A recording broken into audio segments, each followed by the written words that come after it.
জুলাই বিপ্লবকে কেন্দ্র করে রমরমা মামলা বাণিজ্য, হলফনামা জানা মোটা টাকার অপর নাম, ব্যবস্থা নেওয়ার আশ্বাস পুলিশের। আওয়ামী লীগের কেন্দ্রীয় কার্যালয়ে এখন যেন পাবলিক টয়লেট, চলছে মাদক ও দেহ ব্যবসা, প্রশাসনের নজরদারি তাগিদ। আদালত চত্বরে আসামির ওপর হামলায় বিব্রত আইনজীবীরা, বিচার নিয়ে শঙ্কায় রাজনৈতিক নেতারা, শক্ত নিরাপত্তার আশ্বাস। কুষ্টিয়া কাগজে প্রকল্প দেখে কোটি টাকা হরিলুট, বিএডিসি কর্মকর্তাদের বিরুদ্ধে অভিযোগ, নির্বাহী প্রকৌশলীর অস্বীকার। ১.৫ বছরে ঝুঁকিপূর্ণ ঠাকুরগাঁওয়ের টাঙ্গন নদীর ব্রিজ 3 মাসের ব্যবস্থা না নেওয়ায় ক্ষোভ, আশ্বাসেই দায় সারছে কর্তৃপক্ষ। এবং চাঁপাইনবাবগঞ্জে ভূগর্ভস্থ পানির অভাবে সেচ কাজ ব্যাহত, এর বদলে বিকল্প ফসলে ঝুঁকছেন চাষিরা, জাল সংকটের আশঙ্কা।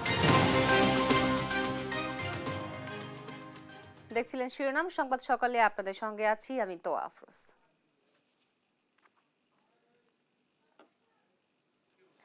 এবার বিস্তারিত। শুরুতেই জানাবো মিথ্যা মামলা বাণিজ্য নিয়ে আমাদের বিশেষ প্রতিবেদন।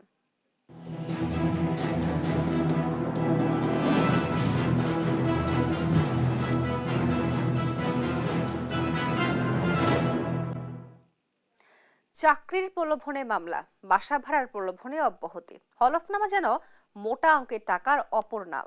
নারায়ণগঞ্জের সিদ্ধিরগঞ্জে জুলাই আগস্ট বিপ্লবকে কেন্দ্র করে মামলা যেন মহাবাণিজ্যের মাধ্যম এখন চক্রের কাছে। দেশ টিভির অনুসন্ধানে মিলেছে চাঞ্চল্যকর নানা তথ্য। মিথ্যা মামলা বাণিজ্য ধারাবাহিকের আজ 11 পর্ব। অনুসন্ধান করেছেন নারায়ণগঞ্জ প্রতিনিধি বিল্লাল হোসেন, জানাচ্ছেন এম এ আজিম। বৈষম্যবিরোধী ছাত্র আন্দোলন চলাকালে ২০ জুলাই বাড়ির ছাদে গুলিবিদ্ধ হয়ে মারা যান মেকানিক্যাল ইঞ্জিনিয়ার সৈয়দ মুস্তফা কামাল রাজু। এ ঘটনায় তার স্ত্রী আকলিমা বাদী হয়ে মামলা করলেও আসামিদের চেনেন না তিনি। বিএনপির কয়েকজন স্থানীয় নেতা চাকরি দেওয়ার প্রলোভনে এজাহারে স্বাক্ষর করান তাকে। আর এখন বাড়ি ভাড়া সহ নানা সুবিধা দেওয়ার আশ্বাসে মামলা থেকে আসামির নাম কাটাতে হলফনামা দিতে চাপ দিচ্ছেন তাকে। গিয়াসউদ্দিন এমপির উনারই লোক নাকি উনারা। তো আমার বাসা 3 দিন আসছিল। আসলে আমি এভাবে মানসিকভাবে প্রস্তুতি ছিলাম না।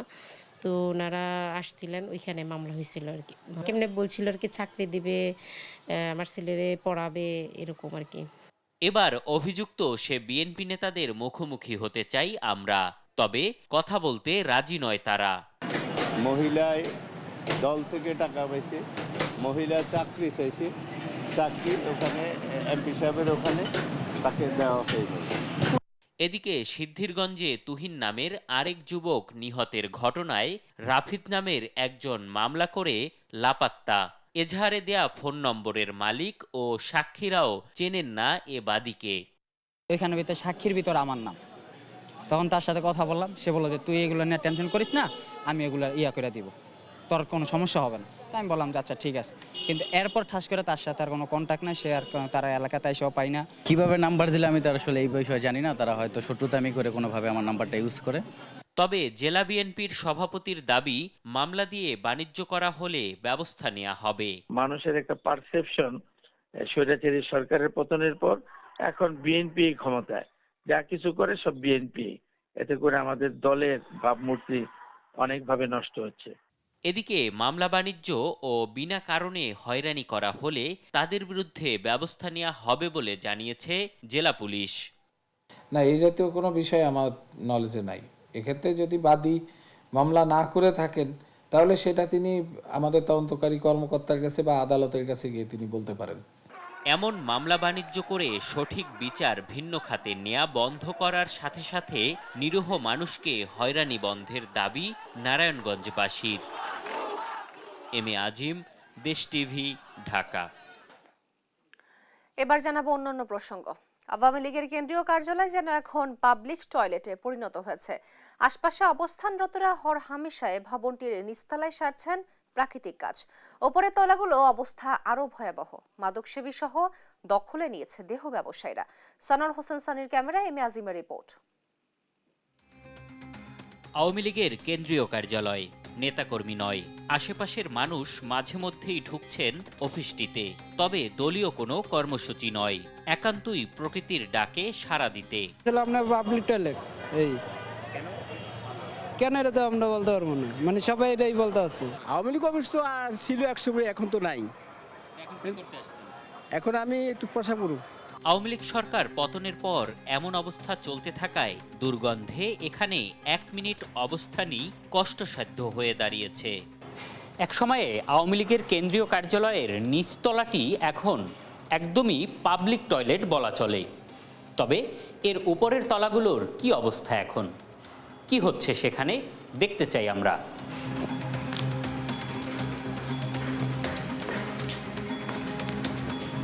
সিঁড়ি ধরে উপরে উঠতেই দেখা মেলে ভবঘুরেদের। শুধু আড্ডা নয়, রীতিমতো থাকার জায়গা দখল নিয়ে মারপিট করছে এরা। রুমগুলোর আসবাবপত্র তো নেই, দুর্বৃত্তরা খুলে নিয়েছে দরজা জানালা পর্যন্ত। তার মধ্যেই অপরাধের অভয়াশ্রম বানিয়ে ফেলেছে অপরাধীরা। চলছে অবাধে মাদক সেবন। এনে সবাই গাঞ্জা মাঞ্জা গাইতে হয়, প্রসাব করতে হয়, বাথরুম করতে হয়, গাঞ্জা খায়, বাবা খায়। এখানের মানুষজন এখন এটাকে একটা আস্থানা বানিয়ে ফেলছে। আরও উপরে উঠলে দেশ টিভির ক্যামেরায় ধরা পড়ে দেহ ব্যবসার চিত্র। রাত হলে যা আরও বাড়ে বলে দাবি স্থানীয়দের। গাঞ্জা ইয়াবা এগুলা সেবন করে, রাতের দিকে মহিলারাও আনাগোনা হয়। অপরাধীদের অভয়াশ্রম থেকে রক্ষায় প্রশাসনের নজরদারি বাড়ানোর তাগিদ স্থানীয়দের। এম এ আজিম, দেশ টিভি, ঢাকা। টঙ্গীর বিশ্ব ইজতেমা ময়দান নিয়ন্ত্রণে নিয়েছে আইন শৃঙ্খলা বাহিনী। স্বরাষ্ট্র মন্ত্রণালয়ের বৈঠকের পর মাঠ ত্যাগ করেন তাবলিগ জামাতের অনুসারীরা। পুরো এলাকা জুড়ে নিষিদ্ধ করা হয়েছে সব ধরনের সভা সমাবেশ। সংঘর্ষ প্রাণহানির জন্য মাওলানা সাদ ও মাওলানা জোবায়ের অনুসারীরা পরস্পরকে দোষারোপ করছেন। তবে জড়িতদের ছাড় দেওয়া হবে না বলে হুঁশিয়ারি দিয়েছেন স্বরাষ্ট্র উপদেষ্টা জাহাঙ্গীর আলম চৌধুরী। আরো জানাচ্ছেন জান্নাতুল মোহনা। ইজতেমা শুরুর আগেই দুপক্ষের সংঘর্ষ ও দিনভর উত্তেজনার মধ্যেই বুধবার দুপুরে সবাইকে মাঠ ছাড়ার নির্দেশ দেয় স্বরাষ্ট্র মন্ত্রণালয়। বিশ্ব ইজতেমা নিয়ে স্বরাষ্ট্র মন্ত্রণালয় সভাকক্ষে আলাদাভাবে স্বরাষ্ট্র সহ অন্য উপদেষ্টাদের সঙ্গে পূর্ব নির্ধারিত বৈঠকে বসেন সাদ কান্ধলভি ও মাওলানা জুবায়েরের অনুসারীরা। ইজতেমা মাঠে সংঘাতের ঘটনায় দুঃখ প্রকাশ করেন সাদপন্থী নেতা মাওলানা রেজা আরিফ। উত্তেজনা না ছড়িয়ে অনুসারীদের দ্রুত ইজতেমা মাঠ ছাড়ার নির্দেশ দেন তিনি। মাঠ ছেড়ে দেওয়ার জন্য আমি আমাদের সাথীদেরকে বলছি এবং যারা আছেন সাধারণ জনগণ তাদেরকেও বলছি, যে এই ঘটনা হয়েছে কে দায়ী সেটা জরুরি নয়। অবশ্যই আমরা মুসলমান হিসাবে এবং দেশের নাগরিক হিসেবে দুঃখ প্রকাশ করছি এবং এটা একেবারে অনুচিত হয়েছে, যাই হয়েছে। মুসলমান মারামারি, তবলিগের সাথীরা মারামারি, এটা একেবারেই ঠিক হয়নি। এরপর জুবায়েরপন্থীদের সঙ্গে বৈঠক করেন উপদেষ্টারা। সংঘর্ষ হত্যার জন্য সাদপন্থীদের দায়ী করে সন্ত্রাসী সংগঠন হিসেবে নিষিদ্ধের দাবি জানান জুবায়েরপন্থী নেতা মামুনুল হক। অবিলম্বে হামলাকারীদের গ্রেপ্তারের দাবিও জানান তিনি। এটা কোনো সংঘর্ষ ছিল না, এটা ছিল একপক্ষীয় হামলা। সাদপন্থীদেরকে একটি সন্ত্রাসী সংগঠন আখ্যায়িত করে তাদেরকে নিষিদ্ধের আমরা দাবি জানিয়েছি। আর সবাইকে শান্ত থাকার আহ্বান জানিয়ে হত্যাকাণ্ডে জড়িতদের ছাড় দেওয়া হবে না বলে হুঁশিয়ারি দিয়েছেন স্বরাষ্ট্র উপদেষ্টা। জানান ইজতেমার পূর্ব ঘোষিত দিনক্ষণ পরিবর্তনের কোনো সিদ্ধান্ত হয়নি। হত্যাকাণ্ডের সাথে জড়িত তাদের তো অবশ্যই আইনে আওতায় আনতে হবে, এতে তো কোনো ছাড় দেওয়ার কোনো অবকাশ নাই। ডেট দুইটা তো আমরা এখন পর্যন্ত করি নাই, কিন্তু ভাইয়েরা আলোচনা করুক, আলোচনা করার পর আমরা একটা সিদ্ধান্ত নিব। এদিকে আলাদা ব্রিফিং এ কাকরাইল মসজিদ ও ইজতেমায় সাদপন্থীদের প্রবেশ করতে না দেওয়ার হুঁশিয়ারি দেন মুফতি আমানুল হক। তাদের নামে এই হত্যাযজ্ঞের মামলা করব। কাকরাইল মসজিদ এবং টঙ্গীতে কিয়ামত পর্যন্ত আর কোনো সাদিয়ানিকে আসতে দেওয়া হবে না। জান্নাতুল মোহনা, দেশ টিভি, ঢাকা। 10 ট্রাক অস্ত্র মামলায় সাবেক স্বরাষ্ট্র প্রতিমন্ত্রী লুৎফুজ্জামান বাবর সহ 7 জনকে খালাস দিয়েছেন হাইকোর্ট। আর উলফা নেতা পরেশ বড়ুয়ার সাজা কমিয়ে দেওয়া হয় যাবজ্জীবন। বাকি 6 আসামির সাজা কমিয়ে দেওয়া হয় 10 বছরের কারাদণ্ড। মামলা তদন্ত সঠিকভাবে হয়নি ও আসামিদের বিরুদ্ধে তথ্য প্রমাণ না থাকায় এ রায় দেওয়ার কথা জানান আদালত। সাবরিনা মজুমদারের রিপোর্ট। 2004 সালের 1 এপ্রিল মধ্যরাত চট্টগ্রামের ইউরিয়া সার কারখানার জেটিতে খালাসের সময় বিপুল পরিমাণ অস্ত্র জব্দ করে আইনশৃঙ্খলা বাহিনী। এই ঘটনায় করা মামলা 10 ট্রাক অস্ত্র মামলা নামে পরিচিত। বলা হয় অস্ত্রগুলো ভারতের বিচ্ছিন্নবাদী সংগঠনের জন্য আনা হয়। এ নিয়ে তৎকালীন বিএনপি সরকারের সঙ্গে তিক্ততা বাড়ে ভারতের। আলোচিত এই ঘটনার তদন্ত শুরু করে বিএনপি। পরবর্তীতে 1-11 সরকারের সময় মামলার অভিযোগপত্র জমা দেয়া হয়। শুরু হয় বিচার।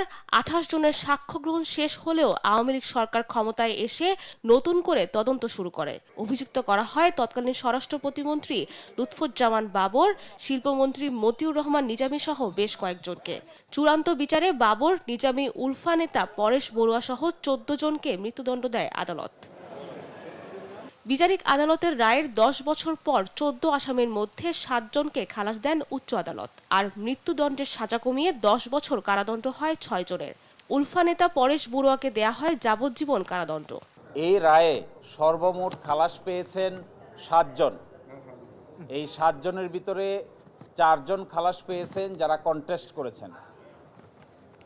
1 জন খালাস পেয়েছেন যিনি পলাতক ছিলেন, নুরুল আমিন। এছাড়াও 2টো আপিল এবেটেড হয়ে গেছে, জনাব মতিউর রহমান নিজামী এবং জনাব আব্দুর রহিম। ওনাদের আগেই মৃত্যুবরণ করেছেন। এরপরে বাকি 6 জনকে 10 বছরের সাজা দেওয়া হয়েছে। এই 7 জন আর এই 6 জন 13 জন, আর আরেকজন পরেশ বড়ুয়া যাকে যাবজ্জীবন সাজা দেওয়া হয়েছে। মামলার রায়ে রাষ্ট্রপক্ষের আইনজীবী, তদন্ত সংস্থা ও গোয়েন্দা সংস্থার ব্যর্থতা দেখছেন আদালত। আর শুধু রাজনৈতিক রং দিতে বাবর, নিজামী সহ অনেককে মামলায় যুক্ত করে আওয়ামী লীগ সরকার। বাবর সাহেবের বিরুদ্ধে এই মামলায় দ্বিতীয় তদন্তে তাকে আসামি করা হয়েছে। প্রথম তদন্তে তো তিনি আসামিই ছিলেন না। 28 জন সাক্ষী হয়ে যাওয়ার পরে নতুন করে অ্যাপ্লিকেশন দিয়ে তদন্ত করে ফার্দার ইনভেস্টিগেশনে বাবর সাহেবকে আসামি করা হয়েছিল। সেই জন্য ফার্দার ইনভেস্টিগেশনের যে সাক্ষ্য প্রমাণ এসেছে সেখানে সুনির্দিষ্ট কোনো সাক্ষ্য প্রমাণ আসেনি। এই মামলার তদন্তে যথেষ্ট ত্রুটি বিচ্যুতি আছে এবং মামলা শুরু হওয়ার পর থেকে, কারণ আমরা যে জিনিসটা কোর্টের কাছে বারবার নিবেদন করেছি সেটা হলো যে এই অস্ত্রগুলো কোত্থেকে এসেছে, কোথায় যাবে এবং এগুলোর বাহক কারা, এবং এটা যদি স্মাগলিংয়ের মধ্যে আনতে হয়, কারণ আমাদের প্রচলিত আইনে, বাংলাদেশের আইনে এটা এই স্মাগলিং যেটা সেটা প্রমাণ হতে হলে দেখতে হবে যে কেউ আর্থিকভাবে লাভবান হওয়ার জন্য বা কোনো অর্থের কারণে এই স্মাগলিংটা সাধারণত হয়ে থাকে। এ রায়ে সন্তোষ প্রকাশ করেছে আসামি পক্ষ। সাবরিনা মজুমদার, দেশ টিভি, ঢাকা। আদালতে আসামি হিসাবে যেসব রাজনৈতিক নেতা আসছেন তাদের উপর হচ্ছে হামলা। পুলিশের উপস্থিতিতে প্রিজন ভ্যান থেকে চেষ্টা চলছে ছিনিয়ে নেওয়ার। 5 আগস্টের পর ঘটেছে এমন ঘটনা। এ কারণে মামলার আসামি আত্মগোপনে থাকা রাজনৈতিক নেতারা আদালতের দ্বারস্থ হতে শঙ্কায় আছেন। এ নিয়ে বিব্রত আইনজীবীরা, উদ্বিগ্ন পুলিশও। কাজী সাহেদের প্রতিবেদন। রাজশাহী 3 আসনের সাবেক সংসদ সদস্য আসাদুজ্জামান আসাদকে আদালতে হাজির করা হলে পুলিশের উপস্থিতিতেই তার উপর ঘটে হামলার ঘটনা।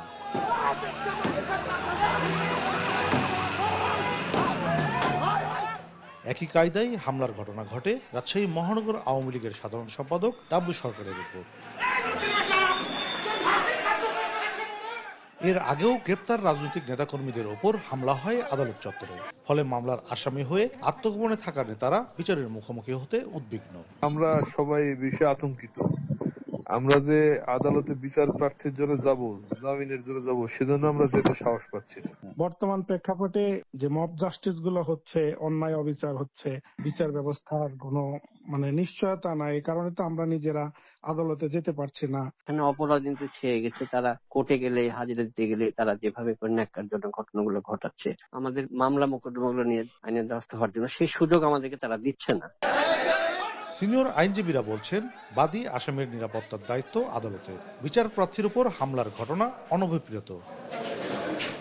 আদালত প্রাঙ্গণে এসে তাকে মারপিট করা হয়, তাকে যদি বিভিন্নভাবে হ্যারাস করা হয়, সেই দায়িত্বটা আদালতের এবং আইনশৃঙ্খলা বাহিনীর উপরে। মুভ জাস্টিসের নামে যে ধরনের যে ধরনের আচরণ করা হয়েছে, এটা আমার কাছে খুব কঠিন একটা বাজে একটা মনে হচ্ছে। এখানে বাদী বা বিবাদী যে পক্ষই হোক না কেন, আসামি, এদের সার্বিক নিরাপত্তা বিধান করা উচিত। সন্ত্রাসী গোষ্ঠী বিভিন্নভাবে এই কোর্ট এলাকায় ঘোরাফেরা করছে, তাতে বিচার বিঘ্নিত হচ্ছে। আদালত চত্বরে আসামির উপর হামলার ঘটনায় উদ্বিগ্ন পুলিশও। নগর পুলিশের মুখপাত্র বলছেন, পুলিশের তৎপরতার কারণেই বড় অঘটন ঘটেনি। আগামীতে নিরাপত্তা বলয় আরো শক্ত হবে। পুলিশ না থাকতো তাহলে পরিস্থিতি কেমন হতো একটু বিবেচনা করে দেখেন, অনেক ক্ষতিকর হতে পারতো। পুলিশ ছিল বলেই কিন্তু সেভাবে তাকে করা গিয়েছে, জেল হাজতে প্রেরণ করা গিয়েছে। আইনজীবীরা বলছেন, আদালত চত্বরে হামলার এমন ঘটনা বিচার কার্যক্রম ব্যাহত করবে। কাজী সাহেদ, দেশ টিভি, রাজশাহী। উন্নয়ন প্রকল্পের নামে কোটি টাকা আত্মসাতের অভিযোগ উঠেছে কুষ্টিয়া বিএডিসি কর্মকর্তাদের বিরুদ্ধে। কাজ না করে ব্যয় দেখানো হয়েছে কাগজে কলমে। এসব প্রকল্পের সিংহভাগেরই নেই কোনো অস্তিত্ব, যার প্রমাণও মিলেছে দেশ টিভির অনুসন্ধানে। ইরফানানের ক্যামেরায় নাহিদ হাসান তিতাসের 2 পর্ব ধারাবাহিক প্রতিবেদনের প্রথম কিস্তি আজ। 2020-21 অর্থ বছরে মুজিবনগর সেচ উন্নয়ন প্রকল্পের আওতায় কুষ্টিয়া, মেহেরপুর ও চুয়াডাঙ্গা জেলায় কৃষি উন্নয়ন ও অবকাঠামো নির্মাণে 248 কোটি টাকার প্রকল্প হাতে নেয় কুষ্টিয়া বিএডিসি অফিস। 2024 সাল পর্যন্ত এ প্রকল্পের ব্যয় দেখানো হয়েছে 192 কোটি টাকা। কাজের অগ্রগতিও দেখানো হয়েছে 75%। যদিও বাস্তবে অগ্রগতি তো দূরের কথা, মাঠ পর্যায়ে এ প্রকল্পের কাজের সিংহভাগেরই নেই কোনো অস্তিত্ব, যার প্রমাণও মিলেছে দেশ টিভির অনুসন্ধানে। নিজেরাই আমরা কাটিনি, আমার যেমন দরকার, এখন পানির যেমন দরকার, আমার তো কাটিয়ে নিতে হবে, না কাটলে তো সমস্যা। আবাদ শেষ হয় মানে মেশিন এসে 10টা বেশি দিতে হয় হিসাবে। আমার সৌর বিদ্যুৎটা আছে, আমার উপকার জানছে, কৃষকের উপকার তো হয় না। চাষিরাই নিজেরাই ডেরিং করে, আর যেগুলো ওই যে পাইপ মাঝে মাঝে ফেটে যায়, 2-1 জায়গায় আসে ওরা ওইগুলোই জয়েন দেয়। আমাদের দেখাইলো যে ডিপটা বসাবো, আজ একটা বছর খালি পাইপ পুঁতে দেখিতে গেল, আমাদের কোনো সুযোগ সুবিধা পাইছে না, শুধু দেখিয়ে যাইছি। 248 কোটি টাকার এ প্রকল্পের কাজ না করেই 192 কোটি টাকা ব্যয় দেখানো হয়েছে শুধুমাত্র কাগজে কলমেই। হরিলুট করা হয়েছে রাষ্ট্রের কোটি কোটি টাকা। কৃষকরা বলছেন, এর সাথে জড়িত খোদ বিএডিসি অফিসের কর্মকর্তারা। ওরা মারি খাচ্ছে, আমরা কি পাই নাকি? আমরা কোনো সাহায্যই পাইনি। কঠিন দুর্নীতি করছে, মানে এটা যে এমনভাবে সাজা হওয়ার দরকার যাতে একজনের সাজা দেখি 10 জনের যাতে ভালো হয়। সরকার কোটি কোটি টাকা হাতিয়ে তারা মানে সেই বাহার সুখে দিন কাটাচ্ছে, আর আমরা কিছুই পাচ্ছি না। তবে প্রকল্পের অনিয়মের বিষয়টি অস্বীকার করে বিএডিসির নির্বাহী প্রকৌশলী বলছেন, প্রকল্পের সব কাজই ঠিক মতোই করেছেন তারা। এগুলা আসলে অভিযোগ সত্য নয়, বুঝছেন। আমাদের ধরেন আমাদের যে কাজগুলা ধরা ছিল, যে কাজগুলা করা হয়েছে সবই করা হয়েছে।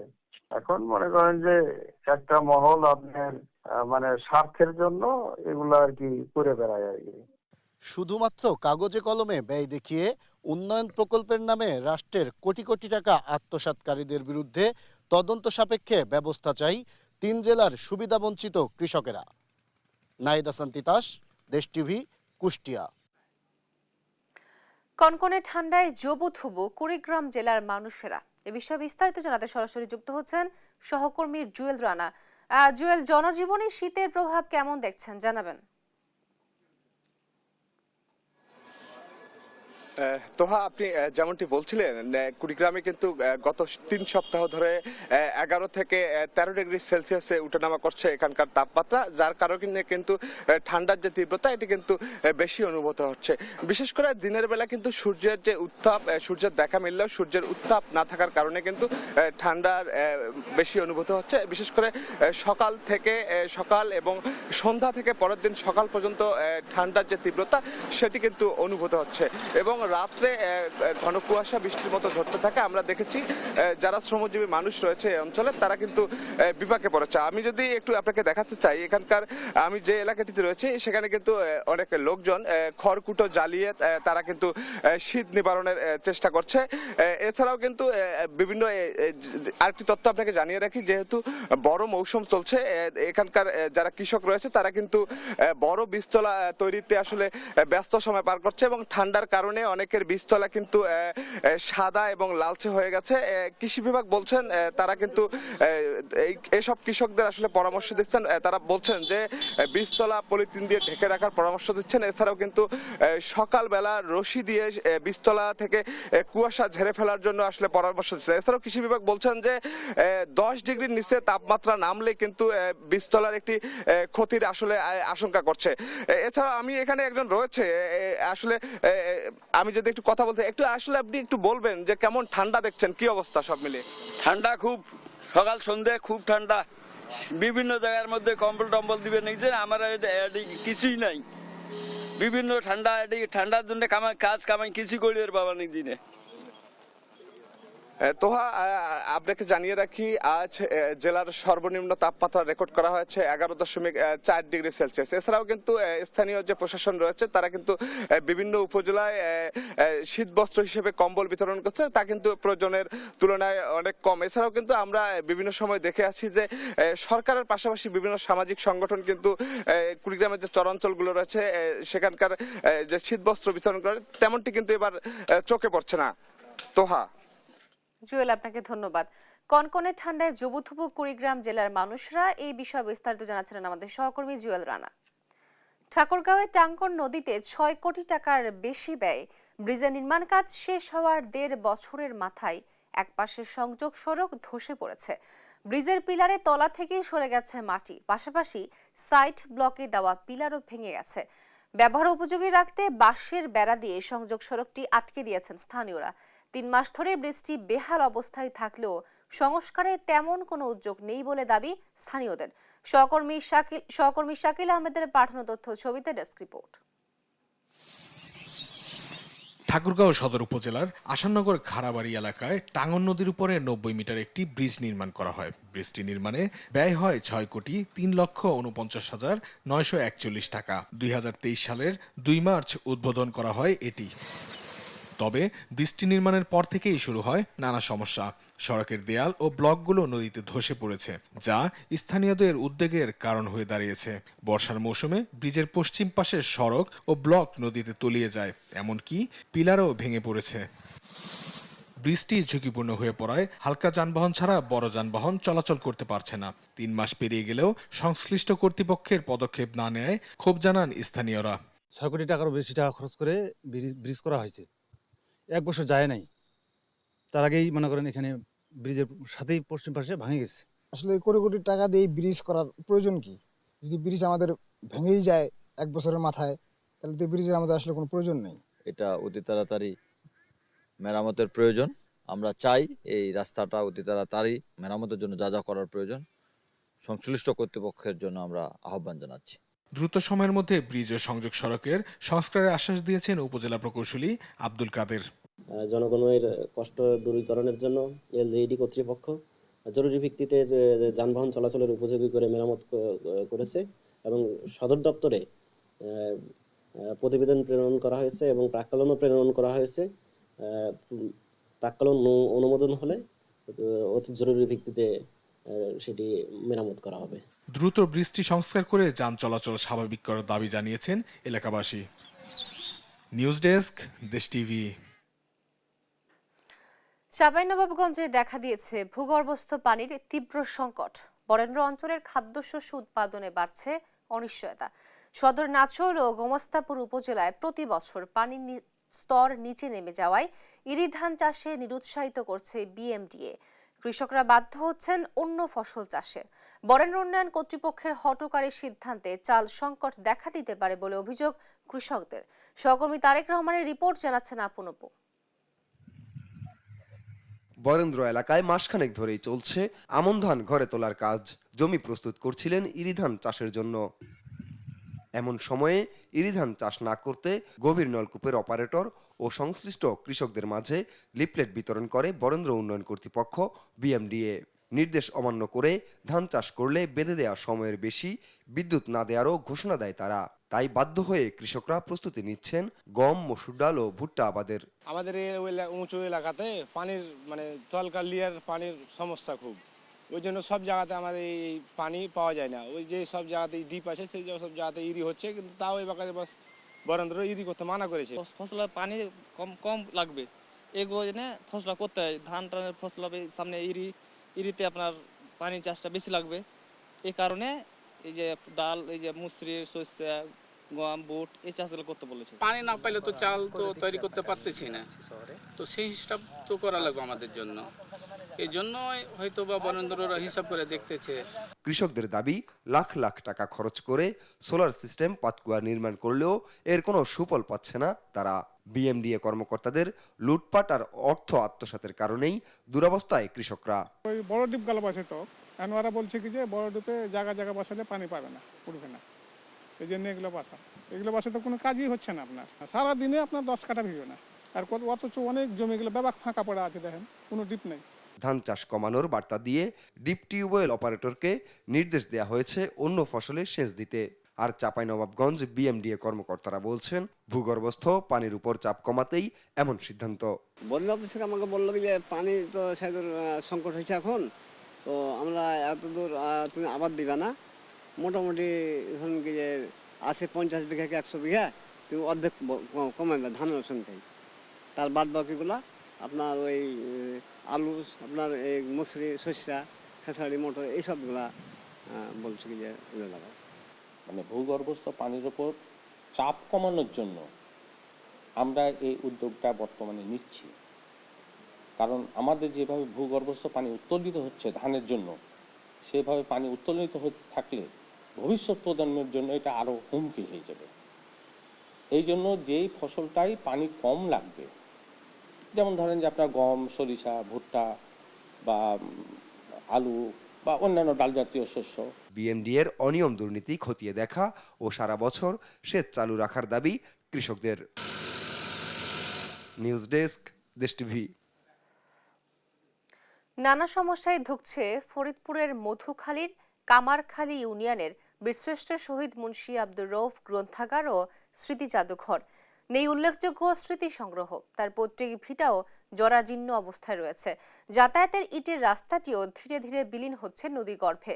আর্থিক অনটনে দিন কাটছে বীরশ্রেষ্ঠের পরিবারের। সহকর্মী NKB নয়নের প্রতিবেদন, জানাচ্ছেন টুম্পা আফরোজ। বীরশ্রেষ্ঠ ল্যান্স নায়েক মুন্সি আব্দুর রউফ 1943 সালে তার জন্ম হয় ফরিদপুরের মধুখালী উপজেলার কামারখালী ইউনিয়নের সালামতপুর গ্রামে, যা বর্তমানে রৌফনগর নামে পরিচিত। 1963 সালে তৎকালীন ইপিআর বাহিনীতে যোগ দেন তিনি। 8ম ইস্ট বেঙ্গল রেজিমেন্টের সঙ্গে যুক্ত হয়ে মুক্তিযুদ্ধে অংশ নেন মুন্সি আব্দুর রউফ। 1971 সালের 8 এপ্রিল পার্বত্য চট্টগ্রামের রাঙামাটির মহালছড়ি বুড়িঘাট এলাকায় নৌপথে শত্রুর শেলের আঘাতে শহীদ হন তিনি। তবে তার মৃত্যুর খবর 20 এপ্রিল পরিবারের কাছে পৌঁছায়। ওই দিনটিকেই বীরশ্রেষ্ঠের শহীদি দিন হিসেবে পালন করে আসছে তার পরিবার। 2007 সালে তার নামে স্থাপিত হয়েছে 3535 বর্গফুটের গ্রন্থাগার ও স্মৃতি জাদুঘর। যখন বীরশ্রেষ্ঠ উপাধি পাওয়া হয় তখন আমাত্র এলাকায় তার একটা স্মৃতি জাদুঘর করার কথা ছিল, কিন্তু ওইটুকুই যথেষ্ট। তারপরে আর এই এলাকায় কোনো উন্নয়ন হয় নাই। এদিকে বীরশ্রেষ্ঠ মুন্সি আব্দুর রউফের গ্রামের বাড়ি যাওয়ার একমাত্র সড়কটি দীর্ঘদিনেও সংস্কার হয়নি। মধুমতি নদী ভাঙনের কারণে সড়কটি দিনের পর দিন নদী গর্ভে বিলীন হয়ে যাচ্ছে। এ সড়ক দিয়ে রিকশা, ভ্যান তো দূরের কথা, হেঁটে চলাও কষ্টকর। বৃষ্টি এলেই বন্ধ হয়ে যায় সড়ক যোগাযোগ। এতে দিন দিন কমছে দর্শনার্থীর সংখ্যা। আমরা এই একটু আবেদন যে এই রাস্তাটা যাতে ভালো হয়, বীরশ্রেষ্ঠ বাড়ি পর্যন্ত যাওয়া যায়। দেশ স্বাধীনের পর বীরশ্রেষ্ঠ মুন্সি আব্দুর রউফের পরিবারের জন্য জমি সহ একটি বসতবাড়ি নির্মাণ করেছিল সরকার। তবে সরকারি সে ভবনে থাকে না তার স্বজনরা। অসচ্ছল অবস্থায় দিন পার করছেন তার দুই বোন। মা জীবিত থাকতে তার দেখাশোনা করতেন ইয়াকুব নামের এক ব্যক্তি। তার মৃত্যুর পর ইয়াকুবের পরিবারের দখলেই রয়েছে বাড়িটি। কত সরকার আসলো গেল, কিন্তু কোন সরকার দেখিনি যে আমাদের এই বীরশ্রেষ্ঠ আব্দুল রউফের জন্য এই রাস্তাঘাট উন্নয়ন এসব তো কোনোটা পদক্ষেপ নেয় না। ছেলেমেয়ে তার নামে গ্রন্থাগার ও স্মৃতি জাদুঘর রক্ষণাবেক্ষণে আছেন মাত্র 2 জন। নেই উল্লেখযোগ্য স্মৃতি সংগ্রহ। সংস্কার ও আধুনিকায়নের অভাবে এখানে দর্শনার্থীদের পদচারণা খুবই কম। সে খুব সাহসী ছিলেন এবং লোকের সঙ্গে সৎ ব্যবহার করতেন। সংশ্লিষ্ট কর্তৃপক্ষকে দ্রুত নদী ভাঙন রোধ সহ বীরশ্রেষ্ঠের বাড়ি যাওয়ার সড়ক ও তার স্বজনদের জন্য বাড়ি সংস্কারের পদক্ষেপ নেয়ার আহ্বান এলাকাবাসীর। নিউজ ডেস্ক, দেশ টিভি। দেখছেন সংবাদ সকাল।